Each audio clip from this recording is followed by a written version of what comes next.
오늘 우리가 생각해 볼 것은 이 한국 전쟁을 통해서 세 가지를 생각해 보고자 합니다. 베트남 전쟁, 또 하나는 홀로코스트라고 하는 이제 야드 바셈이라는 것과 그 다음에 한국 전쟁과 역사 의식, 이 세 가지의 말씀을 통해서 같이 은혜를 나누고자 합니다. 우리가 그 한국 전쟁을 이제 그 일반적으로 세계적으로 코리안 워라고 이렇게 합니다. 코리안 워.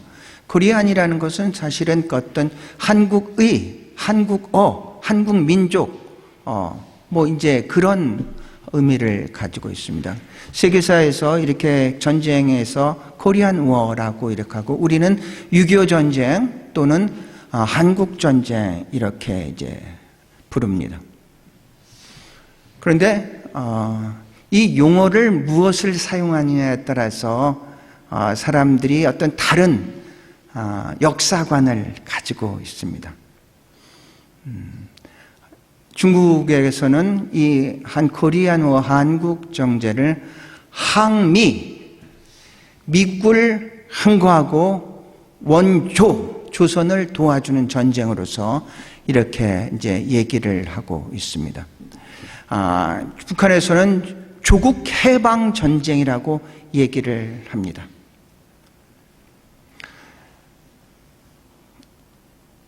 역사 의식이라는 것은 이런 겁니다. 어떤 역사관을 가지고 어떻게 역사를 생각하는가가 이제 역사관입니다. 역사 의식입니다.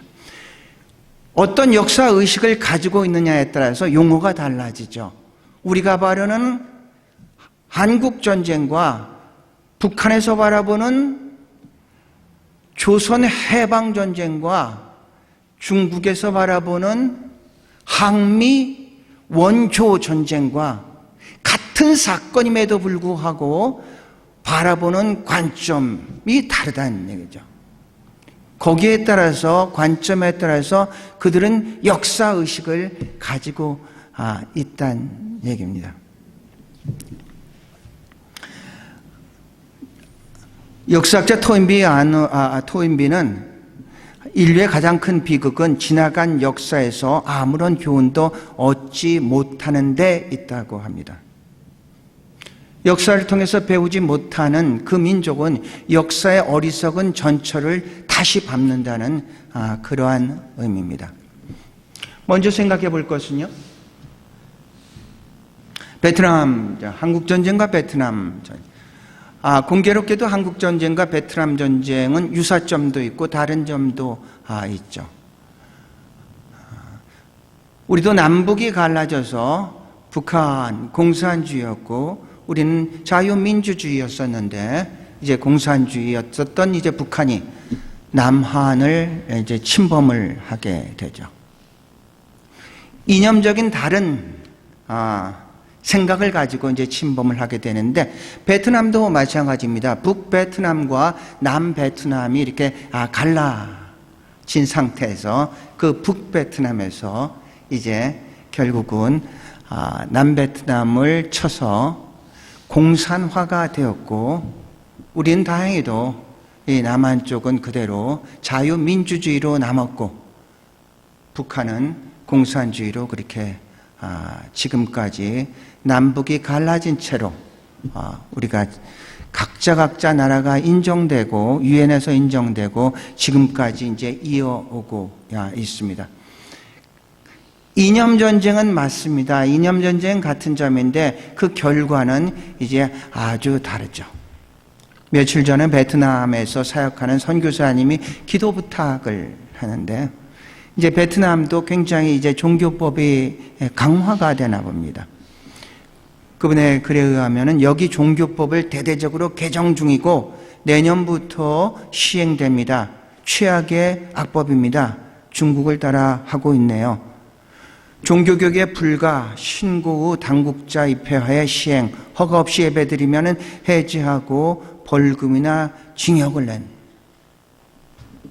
여기서 보면 중국을 따라한다고 하는데 아침마다 시간이 되는 대로 세계 선교사 중보기도에 들어가면은 세계 선교사들이 연합해서 말씀을 듣고 기도를 하고 대담을 하는 그런 시간을 갖습니다.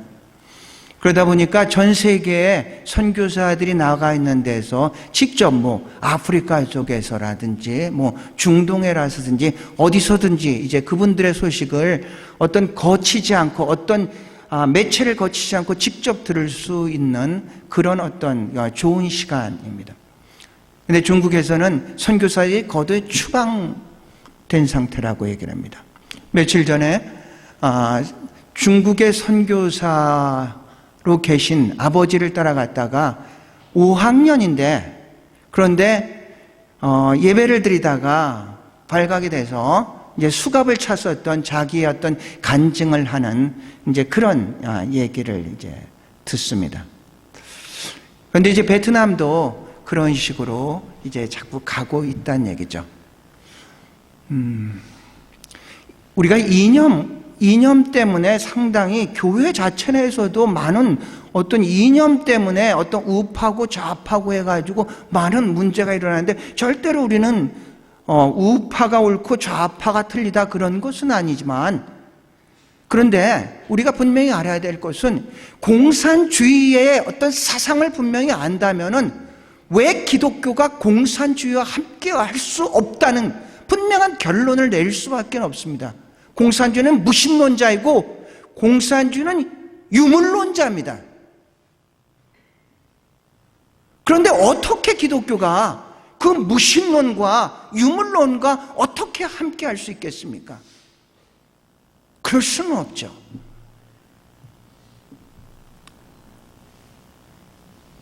우리 한국전쟁으로 해서 정말로 감사하게도 지금 며칠 전에 우리가 세계에서 7번째로 인공위성을 쏘아 올린 그런 국가로 우리가 이제 성장을 하게 됐지만 북한은 세계에서 가장 못 사는 나라 중에 하나가 이제 됐죠. 뭐가 차이입니까? 사람이 다릅니까? 아니죠. 똑같은 우리는 한민족임에도 불구하고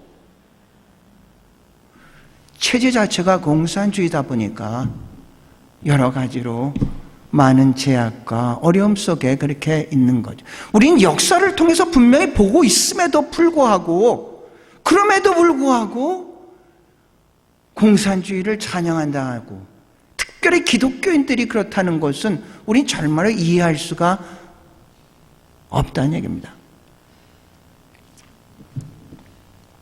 우리가 두 번째로 좀 생각해 볼 것은요, 야드바셈이라는 말입니다. 이스라엘에 가면은 예루살렘에 가면 홀로코스트 뮤지엄이 있어요. 홀로코스트는 홀이라는 건 올이라는 뜻이고 코스트라는 것은 태우다는 뜻입니다. 여기는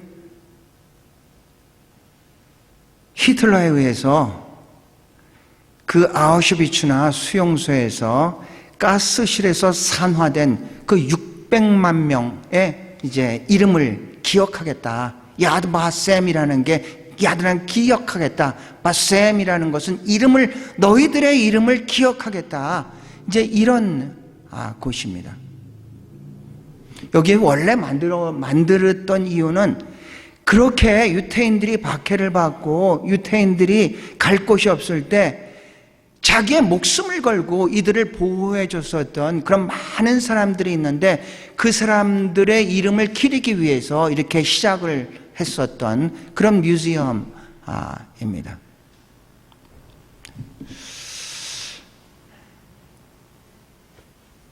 입구에 딱 들어가면 이게 첫 번째 이제 입구입니다. 아이들의 이렇게 수용소 안에 있는 아이들의 이제 모습을 갖다 이제 볼 수가 있습니다. 중간에 가면은 그 당시에 가스실에서 이름도 없이 이제 산화되었었던 그 많은 사람들을 기억하는 이제 그런 사람 이제 이름들이 이제 쭉 있습니다. 여기는 마지막인데요. 이제 나갈 때 되면은 거기에 나갈 때 되면 이런 경구가 있습니다. 기억은 우리를 자유롭게 하나 망각은 우리를 다시 포로로 만든다. 그러면서 오늘 읽었었던 귀절이 이제 마지막에 있습니다. 다시 한번 읽어보시겠습니까? 그들의 이름이 나의 성전과 나의 성벽 안에서 영원히 기억되도록 하겠다. 아들, 딸을 두어서 이름을 남기는 것보다 더 낫게 하여 주겠다. 그들의 이름이 잊혀지지 않도록 영원한 명성을 그들에게 주겠다. 신명기를 보면은 신명기는 마지막 출애굽 2세대, 출애굽을 경험하지 않은 그 2세대들에게 한 모세 3번의 설교입니다. 신명기에서 가장 중요한 단어는 기억하라는 단어입니다. 기억하라, 기억하라.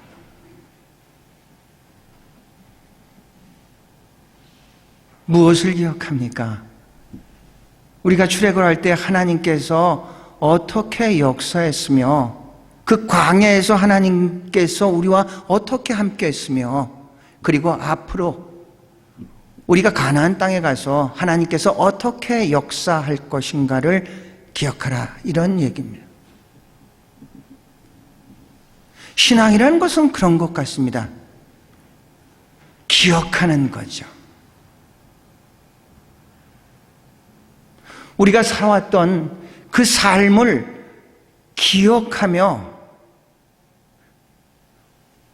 그 하나님은 오늘 우리와 함께 하고 있다는 것을 기억하며 또 그 하나님은 미래에도 우리와 함께 하실 것을 기억하며 그 기억을 현재화하는 것이 그것이 신앙입니다.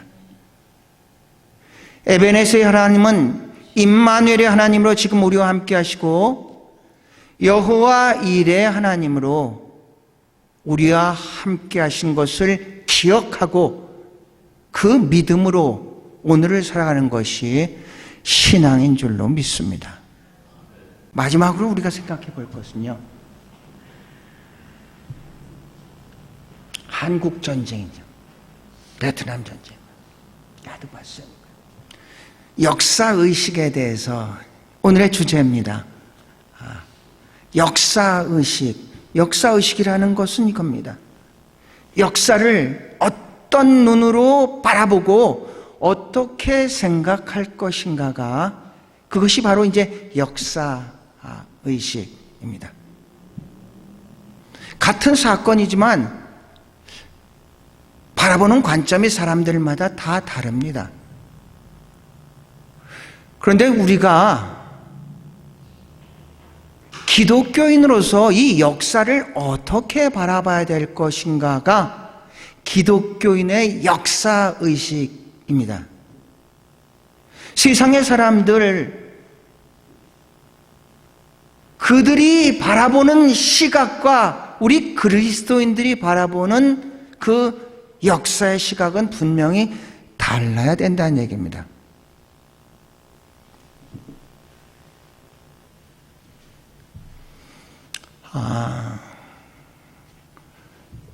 세계에서 유일하게 UN 기념공원이 부산에 있습니다.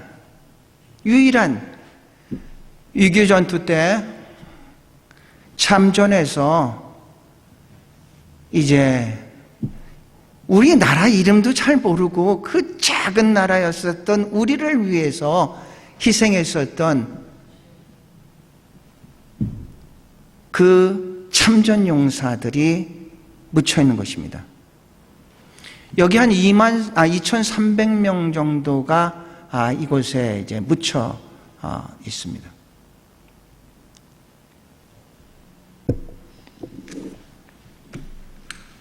거기 가면은 국기가 이제 꽂혀 있습니다.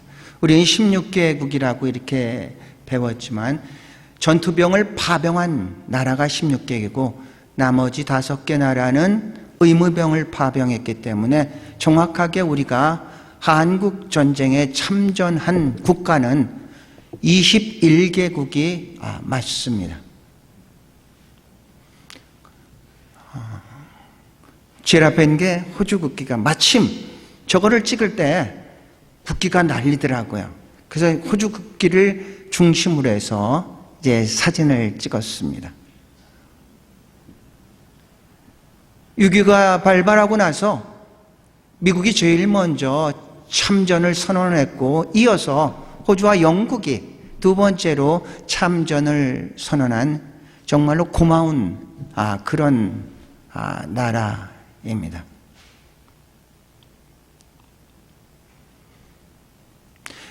여기에 그린 중령이라는 분이 계십니다. 6.25가 발발하고 호주군이 참전을 하고 인천 상륙작전이 성공을 하면서 그대로 북진을 시작을 했습니다. 그런데 거의 압록강까지 다 갔다가 이제 중공군의 개입으로서 이제 치열한 전투가 있는 가운데 박천이라는 곳이 있습니다. 호주 3대 대대장이었던 그린 중령은 이제 전투를 하다가 폭격을 당해서 그 파편을 맞고 여기서 사망을 하게 됩니다. 그러니까 영관급으로서 사망한 게 이분이 처음인 것 같습니다. 사망을 하게 됩니다. 그때 그 부인은, 그린 중령의 부인은 25살이었습니다. 이제 호주에 있었죠. 25살에 딸이 하나 있었고, 그 소식을 이제 누군가에 의해서 밤에 이 여인한테 이제 전해주게 되죠.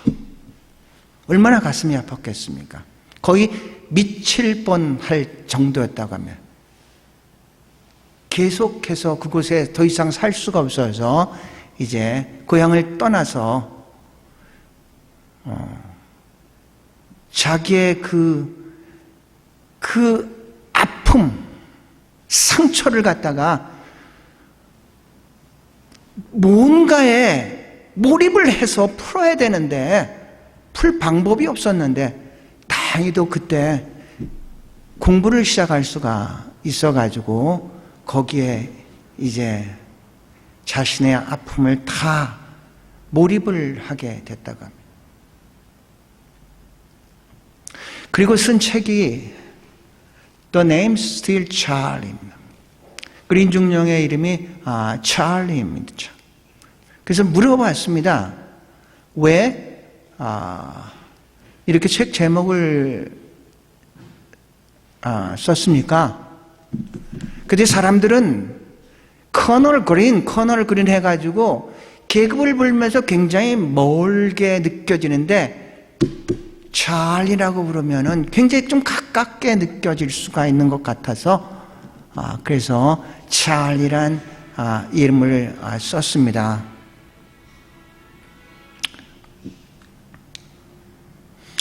이 여인이 50년 그리고 홀로 있으면서 정확하게는 49년을 지내다가 2019년에 이분이 원래 멜본에, 시드니에 살고 계셨습니다. 시드니에 살고 계시다가 이분이 딸이 멜본에 있어가지고 임종이 가까워서 더 이상 자기 힘으로 스스로 일어설 수도 없고 해서 이제 멜본의 이제 양로원에 가게 됐습니다. 딸이 있는 곳으로. 마지막 가기 전에 이분을 이제 인터뷰를 하면서 이분이 예수를 안 믿었습니다. 그래서 마지막에 예수를 소개를 했습니다. 그런데 놀랍게도 이분이 성경책을 딱 가져오는 겁니다. 그러니까 한 번도 보지 않았었던 것 같은데 성경책을 나도 옛날에는 이렇게 교회도 다닌 적이 있다 하면서 성경책을 이렇게 가져와서 이제 성경을 가지고 같이 예수가 누구인가에 대해서 다시 한번 소개를 하고 이제 멜번으로 갔습니다. 멜번에 가서 이제 더 이상 저는 어쩔 수가 없으니까 거기 부산의 일심병원 의사였던 32년 동안 일심병원에서 헌신을 했었던 마틴 이란 여의사가 있습니다. 그분한테 연락을 해서 양로원을 가서 좀 계속해서 좀 케어를 했으면 좋겠다. 그래서 이분이 이제 양로원을 가서 이제 소개를 하다가 그 다음엔 정확하게 어떻게 된지는 모르겠습니다. 2019년에 멜번에서 소천을 했습니다. 멜번에서 소천을 하고 아들이, 그러니까 손주가 되죠. 이제 손주가 이제 마지막을 임종을 지키면서 할머니의 소원이 뭐냐고 했더니 두 가지의 소원이 있다. 첫 번째 소원은 이분의 평생을 거의 시드니에 살았기 때문에 내가 죽고 나서 시드니에서 나를 알고 있는 사람들과 같이 예배를 드리기를 원하고 있다. 두 번째 소원은 내가 죽고 남편이 있는 부산에 가서 같이 묻히고 싶다.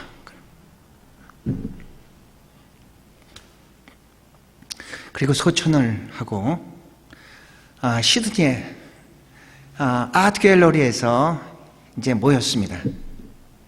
모여서 이분의 일생을 다시 한번 돌아보고 그리고 이제 손주 손녀를 만났고 그래서 이제 물어봤어요.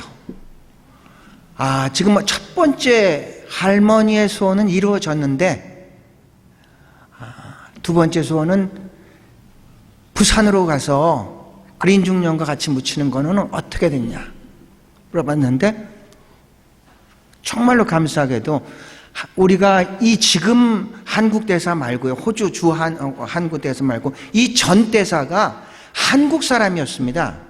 호주 대사가 최웅이라고 한국 대사였는데 이분한테 얘기를 해서 이분이 도와줘가지고 2020년 11월 1일 날 거기에 안장식을 하기로 다 결정이 됐습니다. 왜 11월 1일이냐면은 1950년 11월 1일 날 박천에서 포상을 입고 안주에서 돌아가신 날이 11월 1일입니다. 그래서 정확하게 70주년이 되는 그날 그 남편 옆에 같이 이렇게 묻히게 되었습니다.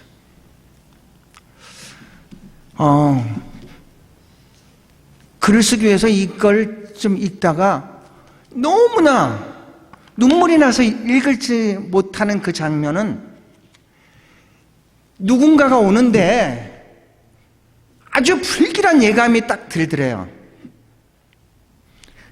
자기 남편이 죽은 소식을 같은데 근데 그 얘기를 딱 하고 그 다음 페이지를 넘어갈 수가 없었던 그런 경험이 있습니다.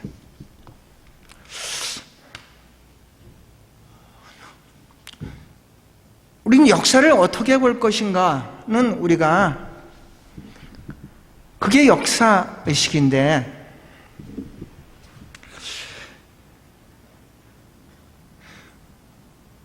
크게는 역사의식이고 작게는 여러분 개인에서 지나온 과거가 있지 않습니까? 왜 나한테는 이런 일이 일어나는 거야? 이런 식으로 탓하면서 바라볼 수도 있겠지만 지나간 사건은 우리가 변화시킬 수 없는데 우리가 분명히 알아야 되는 것은 그 사건을 바라볼 수 있는 그 관점은 지금 우리가 바꿀 수가 있는 것입니다. 역사를 과거와 현재와 미래로 세 개의 점으로 이렇게 생각을 해봅시다. 점에는 방향성은 없습니다. 어디로 튈지 모릅니다. 한 가지의 사건이 어디로 튈지는 모르는데, 근데 점과 점이 연결이 되면, 과거의 점과 현재의 점이 연결이 되면 선이 되고, 선은 방향성이 있다는 얘기입니다.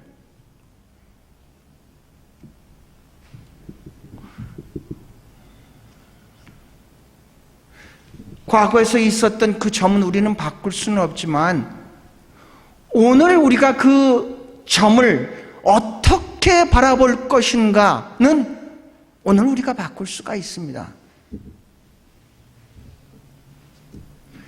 그게 연결이 될 때 우리의 미래의 방향이 제시가 된다는 얘기입니다.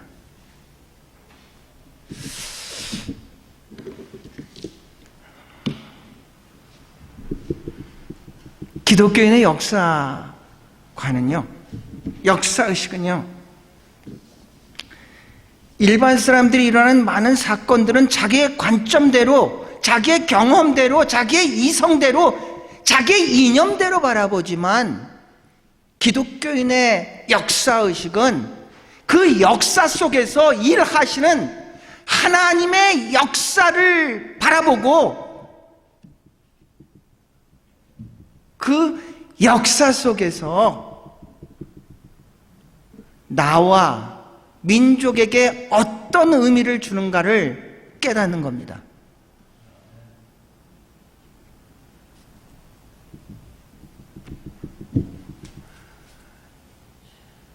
하나님의 시점으로, 성소의 시점으로서 우리의 역사, 우리의 과거를 다시 한번 조명할 수 있으면 참 좋을 것 같습니다.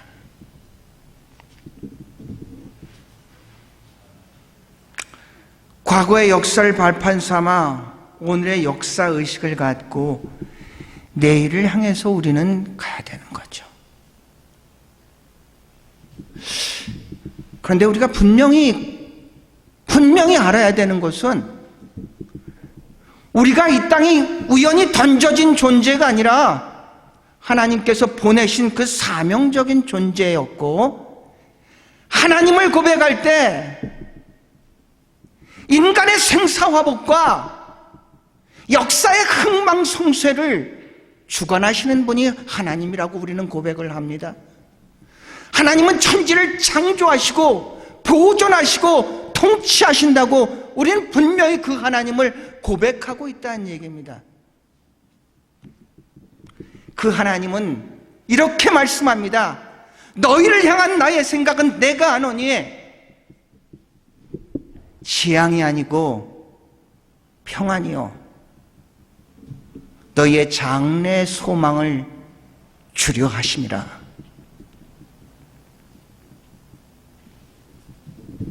여러분의 미래를 여러분은 어떻게 바라보십니까?